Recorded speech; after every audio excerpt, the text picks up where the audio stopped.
Greetings and welcome to the Progressive Christians podcast. We are the love your neighbor kind of Christians and not the kind who would bless a literal golden statue of Donald Trump. So, if you're curious It's very biblical. It's a biblical reference for anyone watching. So if you're curious about what a socially and politically progressive Christianity looks like, this is the podcast for you. My name is Reverend Dr. Christopher Carter, and I'm your host. I am a professor of theology and the lead pastor of the Law Faith community in Los Angeles, California. And today I am delighted to be joined by Reverend Blair, Everest, and Julia. Wait, what happened? Yeah, that was so funny. You haven't heard about this yet, Julia? Oh my gosh. Julia, they didn't watch VeggieTales, did not understand that you cannot worship the chocolate bunny.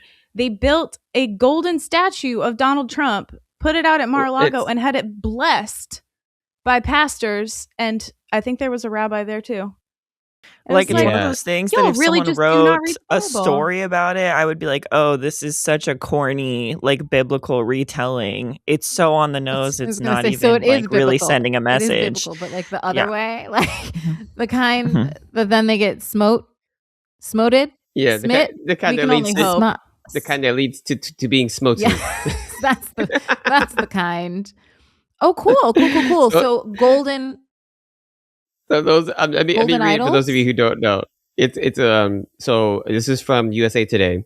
It says a golden statue of President Donald Trump raising his fist now sits at the Trump National Doral Miami Golf Course. It has been dubbed Don Colossus. The statue stands 22 feet tall, and it is 15-foot bronze statue covered in gold leaf that's sitting atop a pedestal.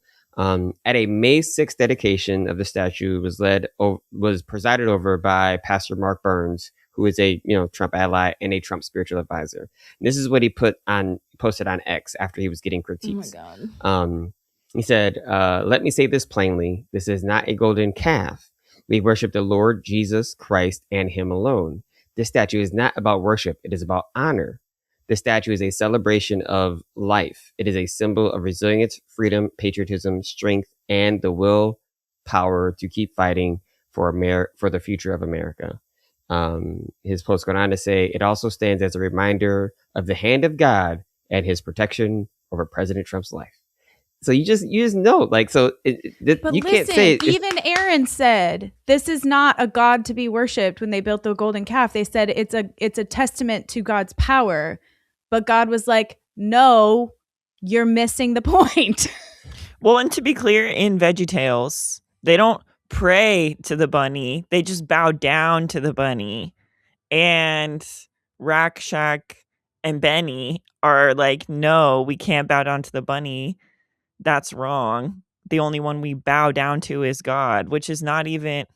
Anyway, so yeah, they lost... Again, but at this point, we're referencing the Old Testament. We're like, guys, read the Old Testament. Read the Hebrew Bible. Read the first portion. And also, at least they gave us a statue to pull down when the revolution is complete. Maybe that's the piece of hope. Inshallah. So Lord, hear our prayer.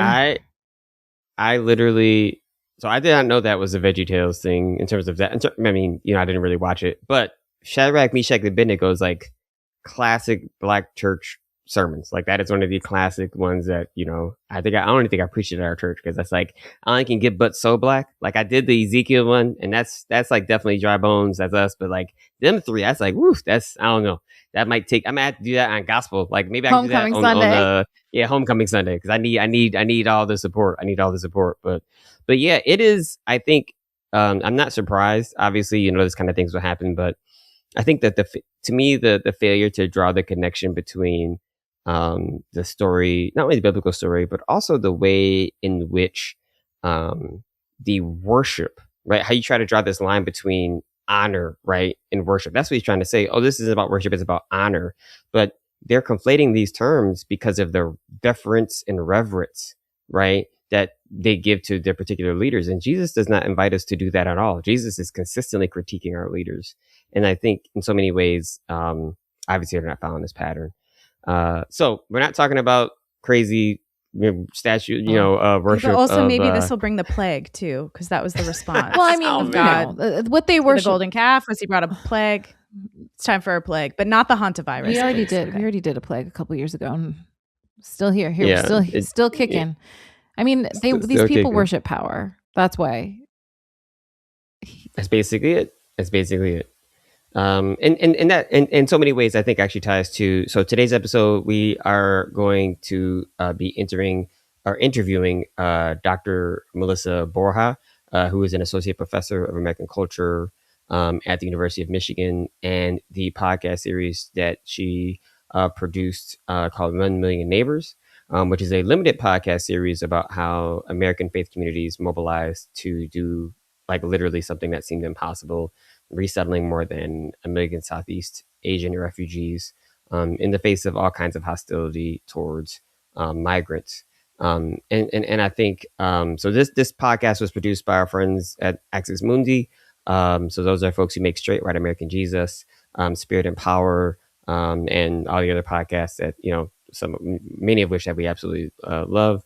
And I think for me, this idea again of a golden statue, the worship of power, all this ties into this kind of framework of thinking about America, even American Christianity, as a kind of exceptionalism that can create this barrier between how we do or do not welcome immigrants, right? Because of issues of religion, or do they practice the religion the way we do?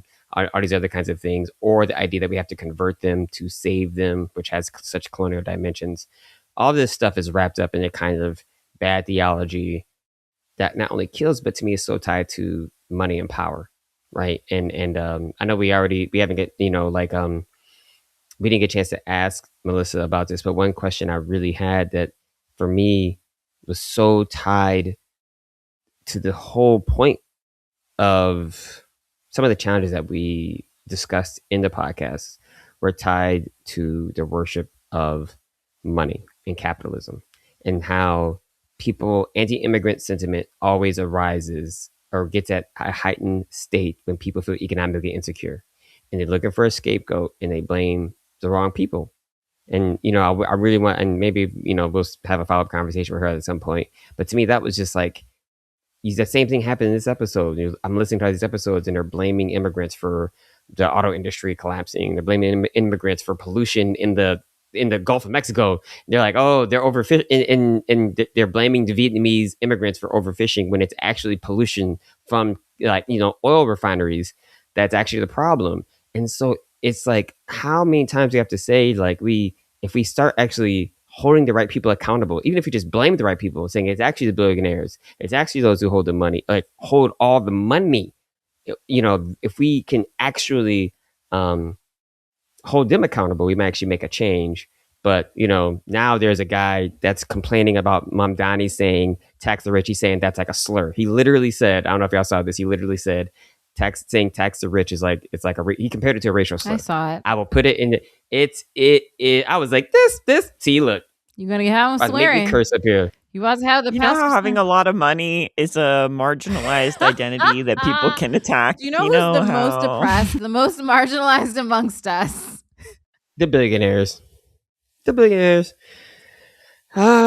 great, huh? I know. Well, that speaks to such a profound lack of understanding of anything, really. Just understanding, full stop. People do not read. I return to Julia's point. So many of our problems are because the people do not. People are illiterate. Read. But saying like you pointing out my money is the same as you being attacked for a oppressed identity that you hold is so mind-boggling to me. Anyway. Wow, no, I hadn't heard that before. I told these people people want to be oppressed so badly. I said it's a weird kink. Well, that's like the horseshoe has become a circle. If we're getting to a place that's like, if I am wealthy enough, I actually am more oppressed. Well, yeah, Julia, you're just right. Yeah. Well, we said that last week. We said it last week. So I think so. To me, the through line with the conversation with Dr. Borja, what we're talking about right now, is, I think, having relationships, getting to know people who actually have experienced, forced migration, forced displacement, that really had to suffer, can really allow you to actually have a better assessment and self-reflection of our own privilege, and also the work that we can do to continue to really build community and be neighbors, true neighbors that begin to transform our world. So coming up next, you are going to hear the interview we did with Dr. Borja. But before we get to that, we want to invite you to be a supporter of our podcast. If you like the podcast, please not only rate, subscribe, and all that good stuff, but we would love it if you also could make a tax-deductible donation. The link is in our show notes. A one-time donation would be great, or you can sign up to be a monthly supporter, which would be even better. So thank you for all of you who've already contributed, and we would love to continue to invite y'all to help us build up this ministry, this outreach ministry that we know is really impacting so many lives. And we hope that we can continue to do the good work that y'all have built up us to be able to do. So let's get to the interview with Dr. Borja. Our guest today is Dr. Melissa Borja. She is an associate professor of American culture and the director of the Asian Pacific Islander American Studies at the University of Michigan. She was trained at Harvard, the University of Chicago, and Columbia. She is a historian of migration, religion, race, and politics, and author of Follow the New Way, American Refugee Resettlement Policy, and Hmong Religious Change.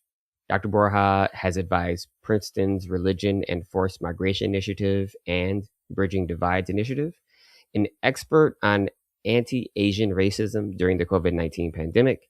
She leads the Virulent Hate Project and has contributed research to Stop AAPI Hate.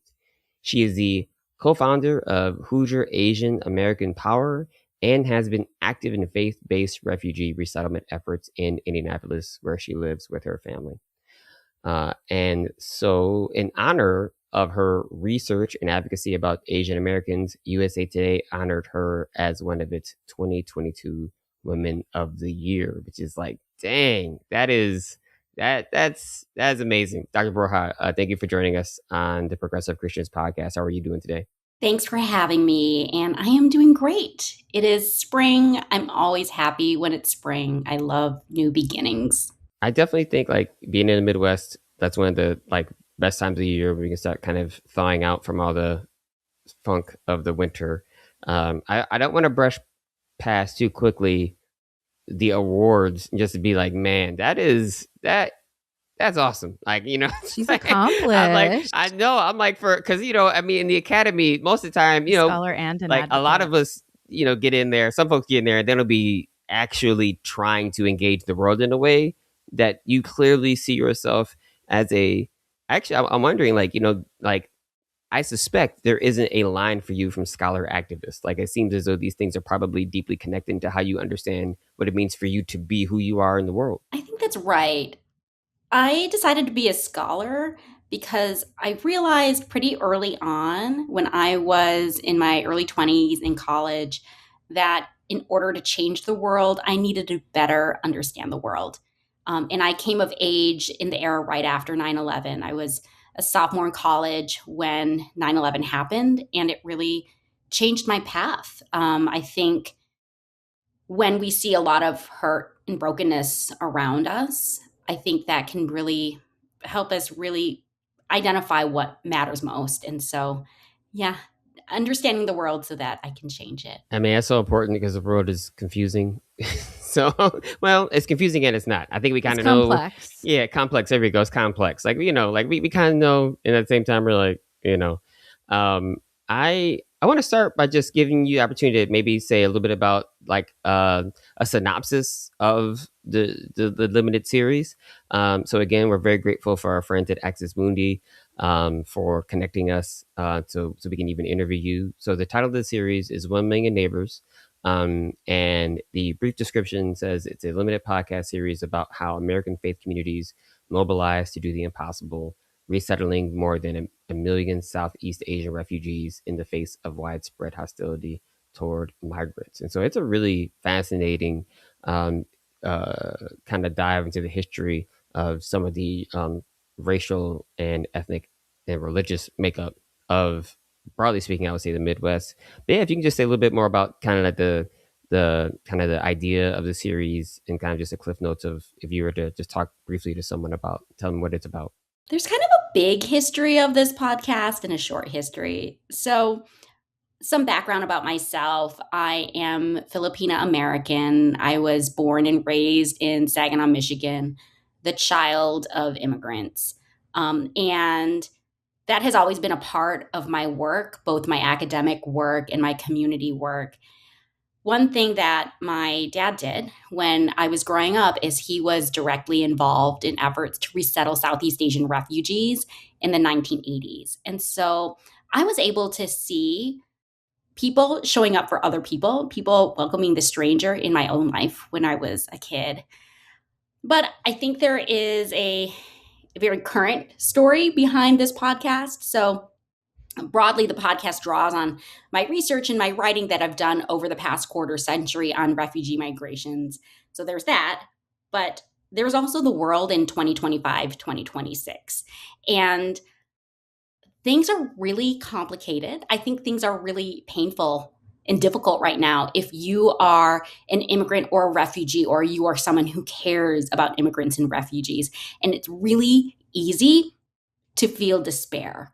And I gravitate towards stories of hope.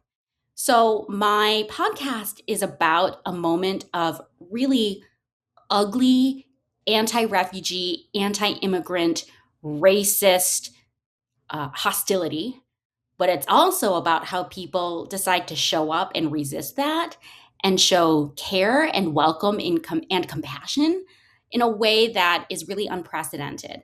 So not a lot of people think about Southeast Asian refugee resettlement as the amazing experience that it was. And it's complicated. I talk about that in my podcast. It wasn't all wonderful. But what I want to highlight is the fact that 1 million Southeast Asian refugees were resettled in the United States in this 25-year period. It was the biggest refugee resettlement effort in American history. And people showed such a degree of openness and welcome in a way that was really radical. And I think in this moment, we can learn from that. And so in many ways, this podcast is about my quarter century of research on this topic, but it's also responding to the needs, I think, in the current moment, where I think we can find a lot of courage and hope by learning from people who have been our predecessors in showing up for immigrants and refugees in the past. No, I think you do such a great job of showing the long view of history and how, I mean, I guess maybe I'll talk about the hope first. I'll say that about how you see people, because I do think this is tough, man. I say that because it's easy for my brain to just go right to the negative. But I was like, you know what? Again, Melissa's from Saginaw, I'm from Battle Creek, Julia's from Wisconsin, Blair's from Chicago, Everest is the only one that's out here from the strange West Coast. But like, we got some real Midwest roots. So producer Spencer's from the Midwest, right? Like I think one of the things that came up for me is I was like, you know what? I'm not sure that, I feel like the Midwest is uniquely like conditioned. We as a people, Midwesterners, are uniquely conditioned for something like this to happen. Not that it's going to be easy, right? But there's something about how we are raised to see each other and to connect with each other. And I think there's a kind of like curiosity that doesn't always exist. Like in my experience, my family's from Mississippi and Louisiana. Like there's a certain kind of like, we might say genteel way in which you engage people, like with a kind of a superficial niceness, but it doesn't get beyond that if you don't know them and they're not from your community. But I just think in my experience, that's something I miss in the Midwest, where like you can just end up meeting someone in the grocery store, and next thing you know, you're having this long conversation with them, and the next thing you know, you actually might be, doing something. Like relationships can evolve in that part of the country. And so I'm curious if that resonates with you in terms of how like the Midwest is kind of, I don't know, it creates a culture, I think, where something like this can happen, where 1 million refugees could be resettled over a long period of time. I think that's true. I think there definitely is a cultural component. There's also an institutional component, which I'll describe in a little bit. But I do think that Midwestern culture is something that I'm really proud of as a person born and raised here and choosing to raise my family here, that I think is part of this story. And I lived in New York City for 10 years. And when I moved my family to Indianapolis, it was very funny because my husband and daughter were like, oh my gosh, why are you spending so much time at the grocery store? It used to be just in and out, but you got to chat everybody up in the grocery store line when you are in Indiana and just find out how everyone's dog is, how's your grandma? Let's talk about the weather for 10 minutes. So there is something about that I find really appealing. I think there is a commitment to neighborliness and generosity that's very explicit here that I haven't seen elsewhere. And that's important. But also the fact that congregations are a big part of Midwestern life. This is very much a place where institutions matter, and refugee resettlement really relies on religious voluntary agencies, which in turn rely on congregations. So that's why you had so many refugees resettled in the U.S., specifically in the Midwest, because so many congregations volunteered to help. I also think, in addition to that, I've been thinking a lot lately about the term migration. And we talk a lot about immigration, but I think about the Great Migration in the United States, Black families fleeing from Jim Crow South and moving north and west, but a lot of people, like my people, my family's people, north. Christopher Carter, you as well, right? And I think about global migration patterns, right? Like if you spend time in Spain, it's like, oh, this used to be the center of Arab culture, and you can see it in the architecture, and you can see, and I've been thinking a lot right now about this war in Iran and how that is going to lead to incoming migration. People are going to be fleeing that country as well. And when you zoom out, the way that you can see these patterns, at the moment we call it immigration, but in reality there has always been some sort of movement of people from place to place. And I think that talking about it in terms of migration as opposed to immigration, or at the same time as immigration, I think because I've just been thinking about how do we kind of shift the way that people think of immigration, because it's so pejorative and it's so charged, but to me it's intertwined with migration. These are migratory patterns. I think that's exactly right. And when I teach U.S. immigration history, I always include one whole class session on the Great Migration. I talk a lot about how scholars don't like to use just immigration anymore, but the term migration, because it captures that movement is often multi-directional, that you might have people go back and forth between countries. For example, I have a lot of relatives who migrated from the Philippines to Michigan and then decided in their old age they don't want to die having bad mangoes. They're going to go back and retire in the Philippines. They're going to live their life well in their later years. And I respect that choice. But I think you bring up a really important point, Julia, about war. And this is an important aspect of the story that I tell in this podcast, which is this. Those refugees from Southeast Asia, they were in the United States because of the war making that the U.S. did overseas. And they never forgot that. They were telling people all the time, why are people going after us for being in the U.S.? We're only here because you enlisted us to fight in Laos and Vietnam, and we would have preferred to stay where we are from. But we are here because of you. Interestingly, this aspect of empire and war making, this was why a lot of Christians in the U.S. who are not Southeast Asian said, oh, this is why we have to resettle these refugees. They saw it as a way of atoning for the sins of the United States in fighting what they saw as an unjust war in Southeast Asia. So that context of American militarism and empire, That's huge. And we can't ever disentangle empire from migration. Yeah, I mean, to me, these things are so deeply interconnected. But I'll toss it to you in a second because I see you had a question.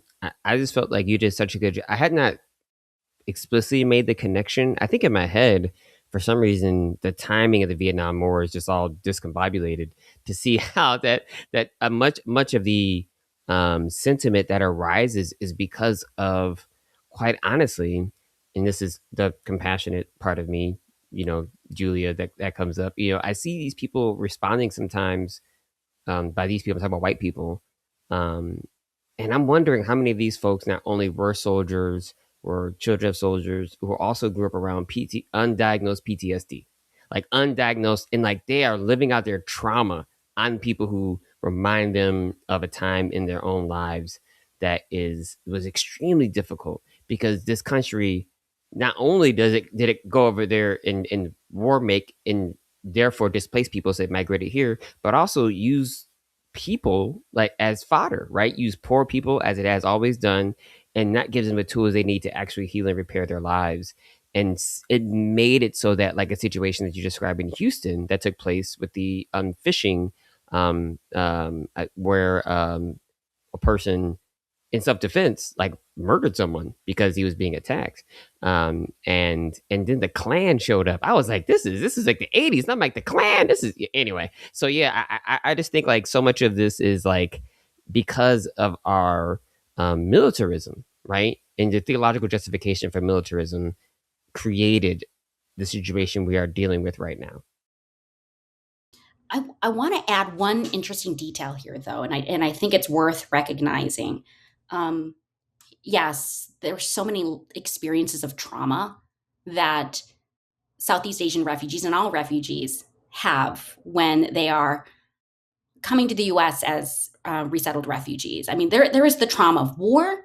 There's the trauma of being uprooted from their homes, the trauma of often having to live in refugee camps for years and years and not knowing what your future holds, the trauma of family separation, then the trauma of coming to the US and trying to make a life in a country that is often really hostile to you. And I think that trauma over and over again is really important to center when we talk about the Southeast Asian refugees or any refugee, really.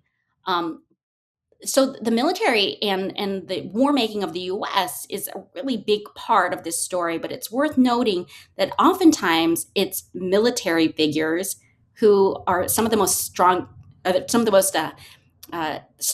strongest advocates for refugee resettlement.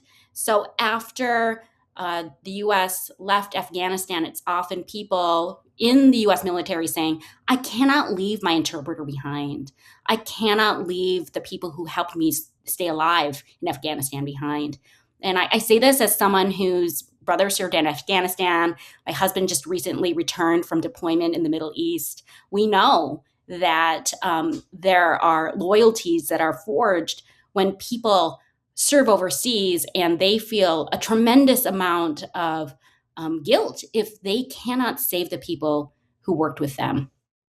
That's such an important point to make. And it does make its way into the episodes of your podcast, right? And the relationships of people.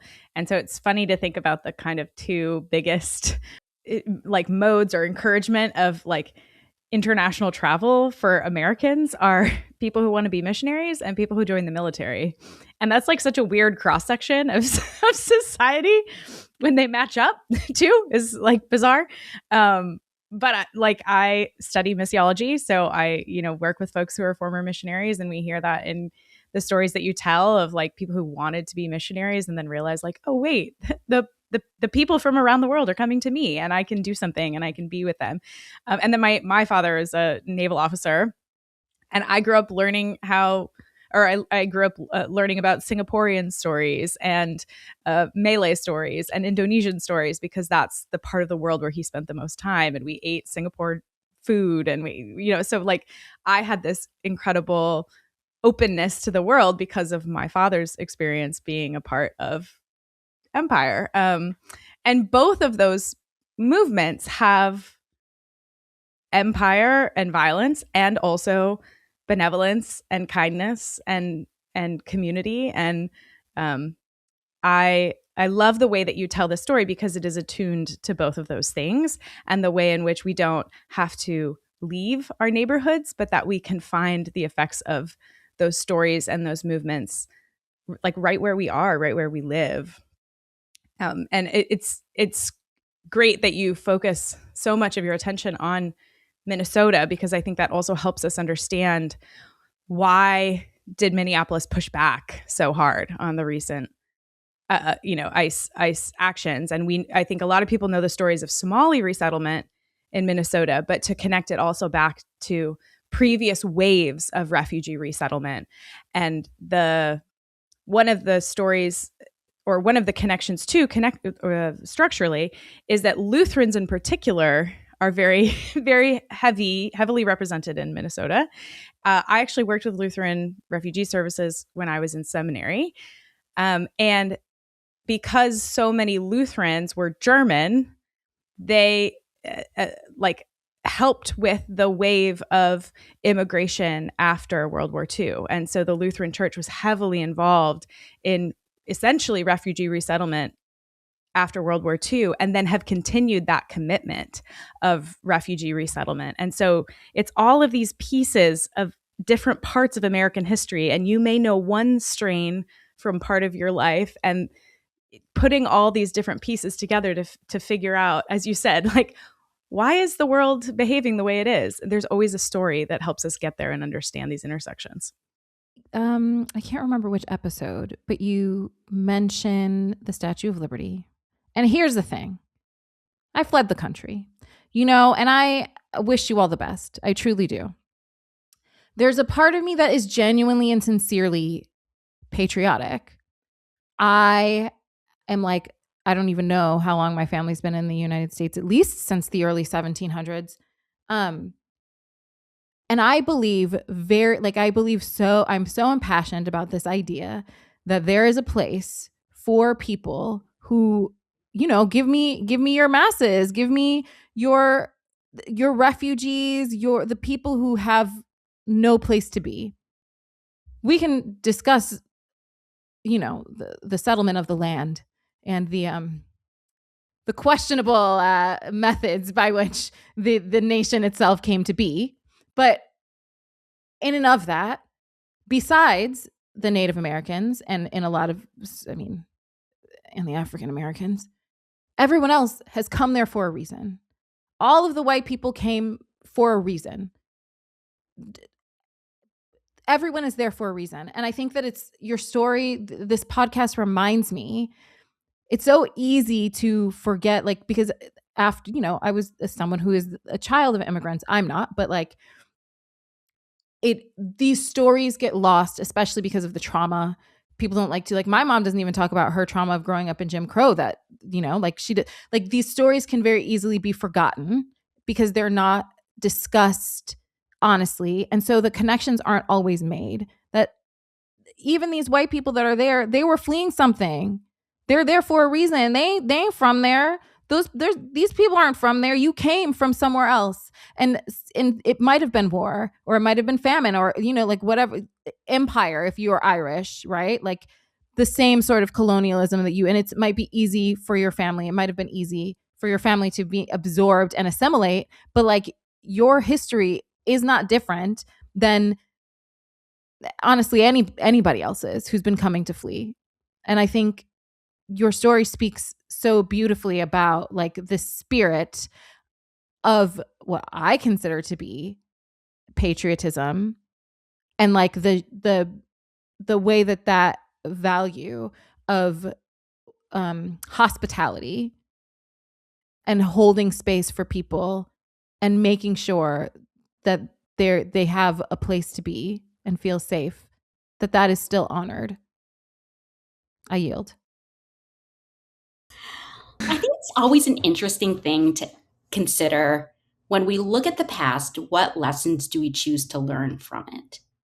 And I think you could look at this moment that I talk about in the podcast of 1 million Southeast Asian refugees being resettled and say, well, this just tells us that Americans are horrible people.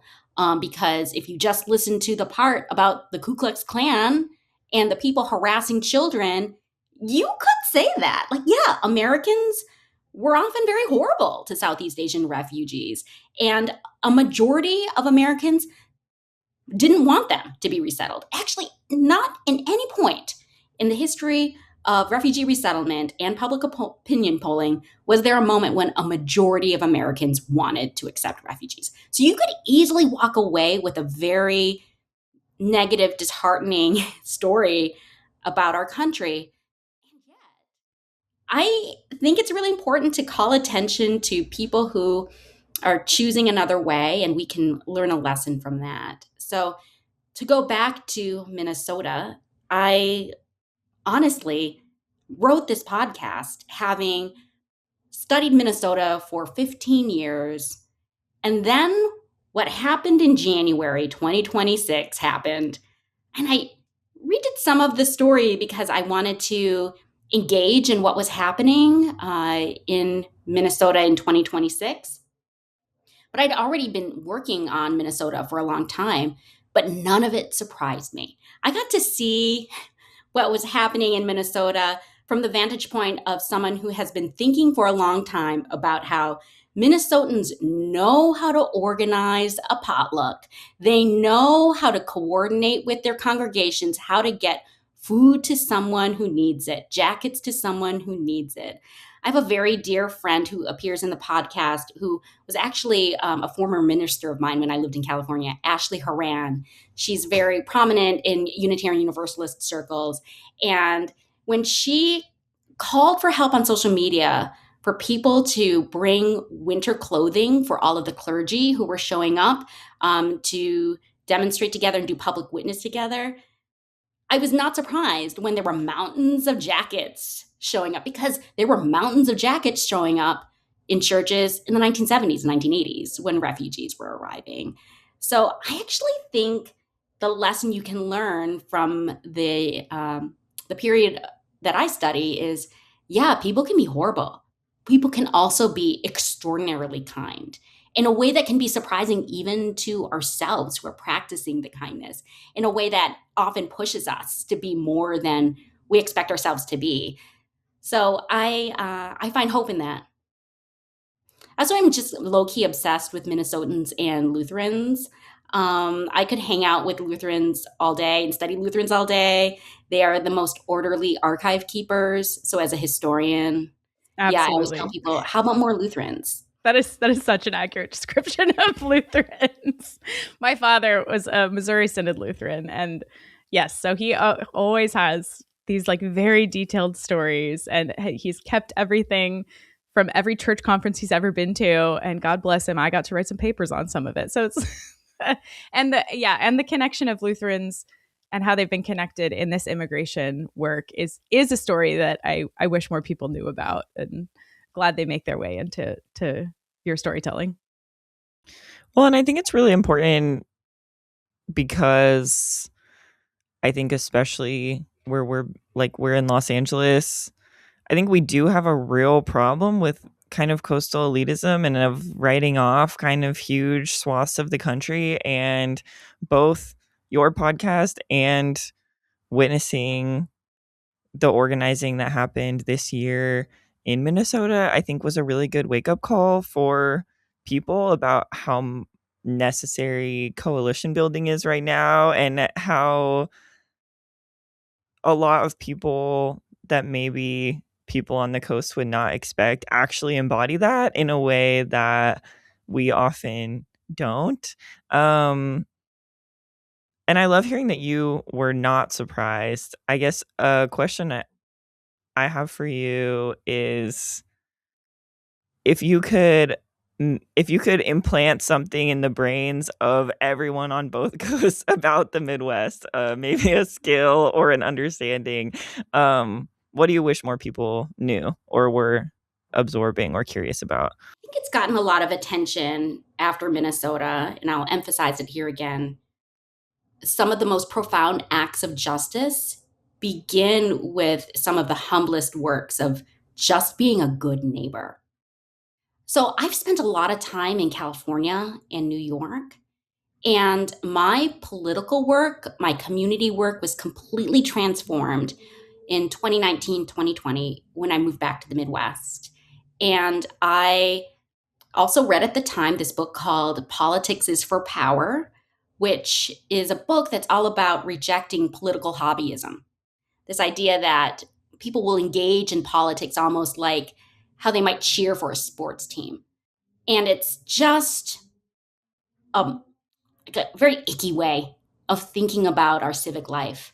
So when I moved to the Midwest, I read that book and I said, okay, I'm going to focus on showing up for my neighbor right around me.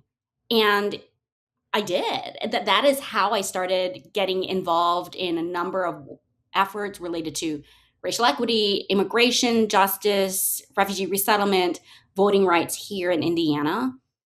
And it really is quite simple. Am I looking out for my neighbor? Am I caring for their material needs? I don't need to turn this into some big policy debate where we talk about the wonky aspects of public policy that consume a lot of the conversations I hear among my academic friends and my friends on the coast. I could really just show up for my neighbor. And I'm happier that way too. I do feel like I have a greater sense of political efficacy and a greater feeling of joy in doing this work when I just make it a little bit simpler. No, that's beautiful. And to me, I think it's both.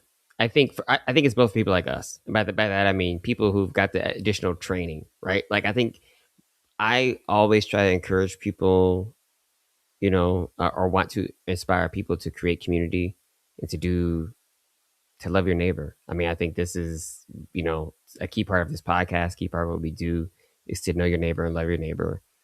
And then for those of us who have the particular, I guess I might say, whatever your giftedness is, if you use in loving your neighbor and using that, you may find yourself doing additional kind of advocacy or policy work or something like that, right? Like the kind of writing and the research and things I do, I don't expect, I went to school, I got student loans that tell you how I can do the things I can do, right? Like, so like there's a reason why. And that is how that's a part of how I love my neighbor. But the way that emerges for me comes in relationship to people, right? Like I wouldn't have felt called to do those things had it not been for my relationships with my actual neighbors.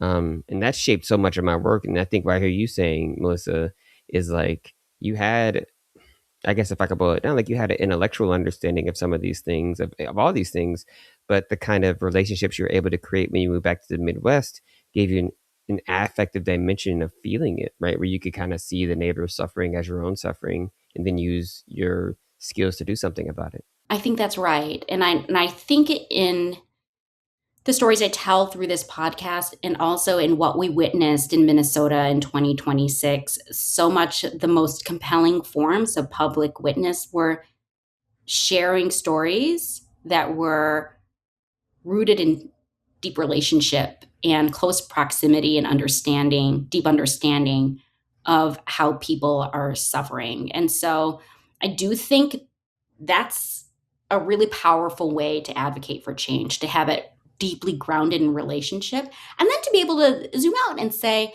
there are policies that are at play that cause this suffering. But again, to return to the fundamentals of loving your neighbor and the relationships that are part of that advocacy.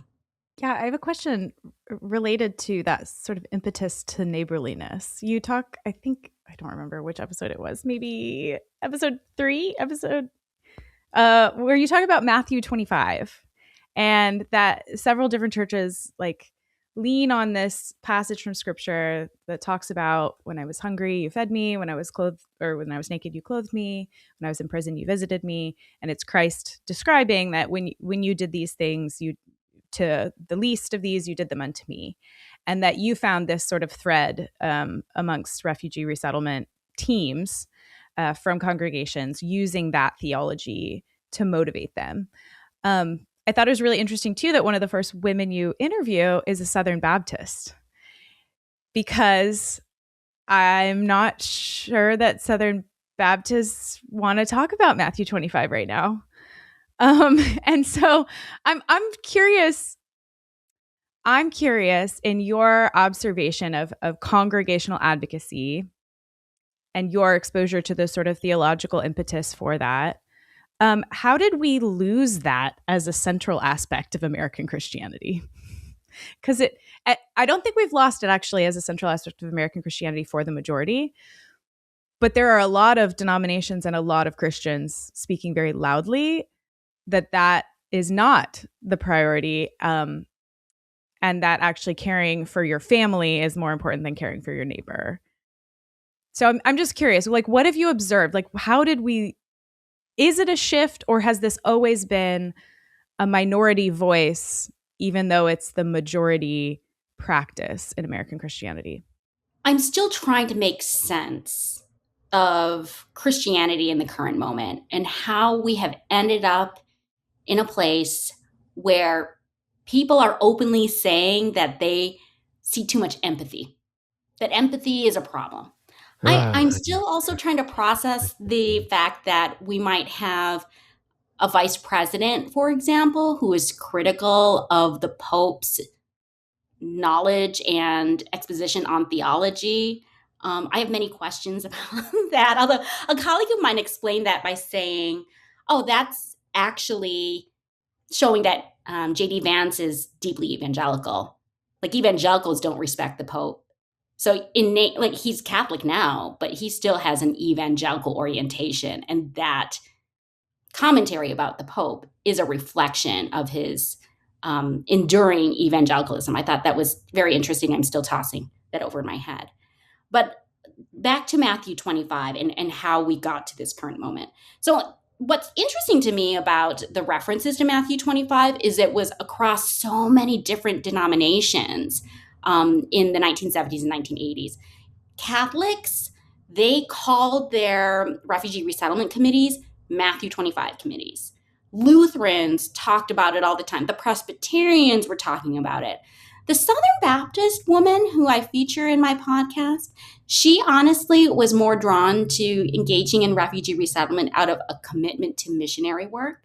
So she was super into refugee resettlement because she saw it as an opportunity to save souls. And as she put it, missions came home. So she had actually intended to become a missionary overseas. And then when the opportunity to do missionary work with foreign people came to her own community, then she was, really seeing this as an act of God. So she did have a little bit more interest in missionary work, but she also did talk a lot about caring for the basic needs and showing mercy to refugees.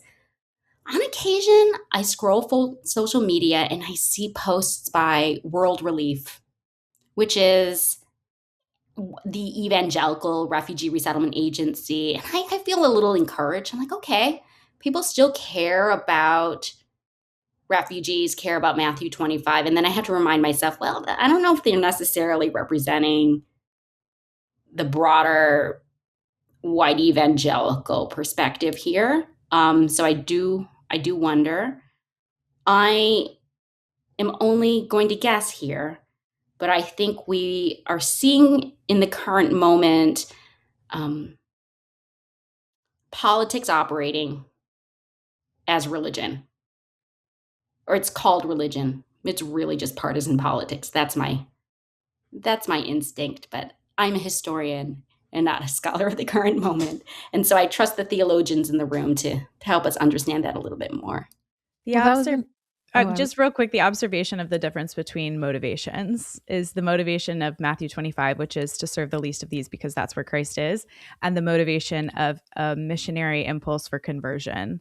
Those are two very different motivations that you're describing lead to the same action. And this is something I think we talk about as progressive Christians a lot, is like, we can be pointed towards the same thing and have completely different reasons for going there. And why we're going there matters a lot. And we need to ask about and interrogate that. So I appreciated you raising those two sort of contrasting impetus for participating in this work. Go, Julia. Well, I was one of those two ways is distinctly imperialistic in nature, and one is not. And I was going to parrot Melissa's question, because what do the professional theologians think about that? Like, where do you guys think that this, we've jumped the shark, we have screwed the pooch, like we are off the rails, like how, like it is a thing that will never not, the mind boggles. It truly boggles as to how we can come from Matthew 25 to where we are now. Good luck. Blair, do you want to go first? I can go. It's fine. Here's one thing I will say. I think refugee resettlement is actually a phenomenal opportunity to change the hearts and minds of people who are entrapped in the cult of MAGA. And there's two reasons why. One is we know that one of the only ways to help people break out of a racist worldview is to expose them to people from different cultures, and to form authentic and genuine relationship with those people. And refugee resettlement, because of the way in which the systems are set up, refugees tend to be resettled in low cost of living areas, which tend to be a little bit more rural and probably more white. And so this is actually one of the ways we can bring white communities together with more diverse ethnic communities. And it's not something that necessarily people of color would like voluntarily enter into, right? Like, I'm going to go and be in relationship with these racist white people so that I can change their minds. But out of this situation of desperation, you will take the help that you can receive. And so this is part of what leads to the violence against refugees. And so it's like a challenging, difficult part of refugee resettlement. And also an incredible opportunity to actually transform the heart of the nation and the heart of these congregations that choose to engage in this kind of work. Oh, I completely agree that refugee resettlement is an opportunity to start a conversation where thinking and changing ideas can flourish, because I think so much hinges on relationship and people getting to know each other. There's also an interesting dynamic here of refugees often being aligned with conservative political values. So this is particularly true in the 1970s and 80s. The refugees who were resettled by the United States were people who were generally anti-communist. And it wasn't actually until 1980 that the United States really didn't hinge on its definition of refugee on being opposed to communism. So this the arrival of Southeast Asian refugees, people who had been America's allies in this global war against communism, really set them up to be endearing to people who were kind of conservative in the US. And in the current moment, so many of the people who are coming from Afghanistan and Iraq, they are also, again, people who had supported the US military. And so people who are really into supporting the military in the US can often be quite conservative. And again, there's a political alignment there that can be helpful. But I think if you begin to help people think about refugees in a different way, it opens up conversations to think about undocumented people in a new way and to expand their ideas about asylum seekers, and migration in general, and the experience of racism and religious hostility. So there are lots of opportunities here for growing in new ways of thinking about migrants. Well, and also my experience has been that the system and the way that it actually works is so complicated and convoluted that it is actually kind of radicalizing for people to be in direct contact with it. like with people that are trying to navigate their status and the different appointments and the different paperwork and how impossible it all is. In witnessing that, I have personally seen people who previously had the mindset of like just go about it the right way kind of shift in seeing how impossible the quote unquote right way is. So I think that's also a good point, that not only are you being exposed to people from different countries and this group that is often talked about kind of as one thing, and you're getting to see all of the nuance that exists within that, but you're also, in doing that work, coming face to face with something that maybe has been oversimplified or has been perceived as easy, that is actually quite impossible. Yes, because one of the things, the complication of this system, one of the things that MAGA has been able to do is condense it into one problem. And so most people cannot delineate between refugees and asylum seekers and immigrants. They can't tell the difference. So like when you think about Donald Trump ending the asylum what did he do? Yeah, basically to eliminate the process to becoming to get asylum. Yeah. Yes, and to seek asylum, and for us to have refugees entering. Donald Trump ended it, and then Joe Biden reinstated it. And because there were people that were backlogged from the time that it was ended, but the Republican Party was able to spend that and say, oh, there were open borders. That's not, because people can't tell the difference. Like people don't, like, and the system is so immense and the problems are so complex that it obviously politics thrives on simple solutions and like simple diagnoses, even though that was never actually the problem to begin with. So I think that one of the beautiful parts about your work, Melissa, is like it's the specificity of like who you're referring to. Like these are different problems. Like people come to the United States for a multitude of reasons. People leave the United States for a multitude of reasons. People move around the world for a multitude of reasons. Like there is a mass exodus right now from the United States to everywhere else. And like, you know, like maybe in 3 years, what is time? People will want to go back. I don't know what's left. We'll see. But like, I yield. Dr. Borja, for our listeners, can you actually describe the difference between those three categories as of immigrant, asylum seeker, and refugee? Yeah, in very kind of quick and dirty way. An immigrant is a migrant who enters the United States, crosses international borders. And so typically when we talk about an immigrant, we think about people who are migrating voluntarily, people like my parents. They came to the U.S. To be with family and to seek new jobs.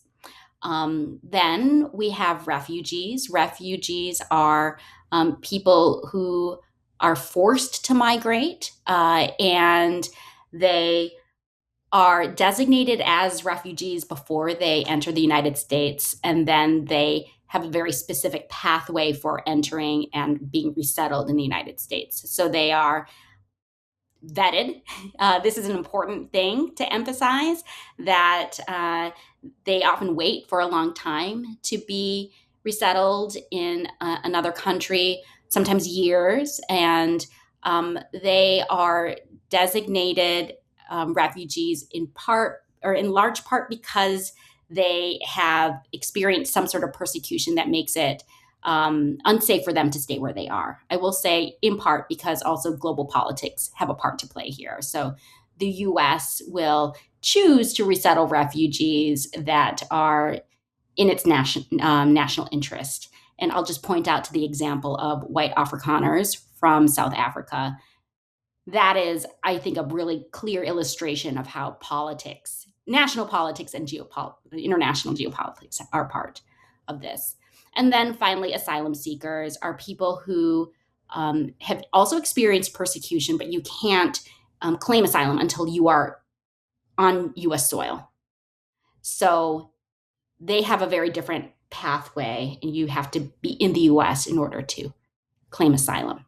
Melissa, thank you so much for joining us. I think the question, I guess the last question I want to ask before we wrap is really like, what is I do think there's so much in your series that is both giving us a kind of pragmatic view of how we've come to where we are with respect to our way we process and think through migration, and some hope, right, in terms of the way religious organizations and churches have responded.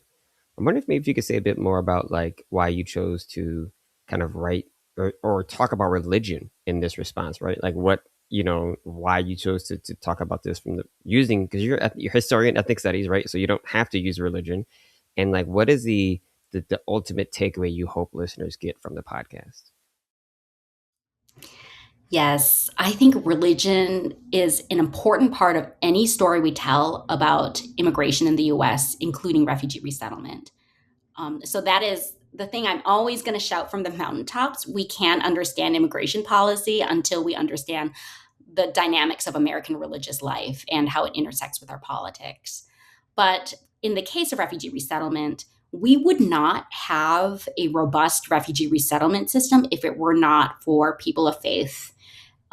Simply because the U.S. relies on private voluntary agencies, many of which are religious, to do its work. And then at the local level, these voluntary agencies rely on the generosity of congregations and other community groups to provide on-the-ground support for refugees.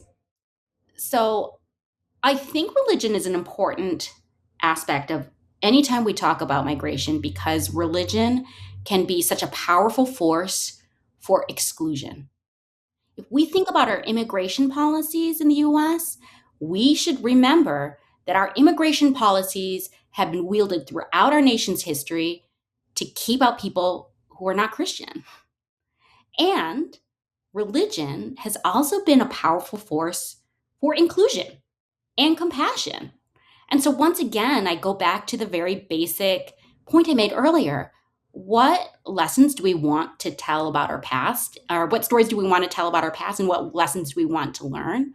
I am here because I think we can view our values, our religious communities, as a powerful resource in helping steer our country on a different path, and help our nation remember that it can be kind, it can be compassionate, that when we show up as neighbors for one another, it actually makes our country stronger and more resilient. It's not a sign of weakness to show empathy and care. So that's why I wanted to tell this story.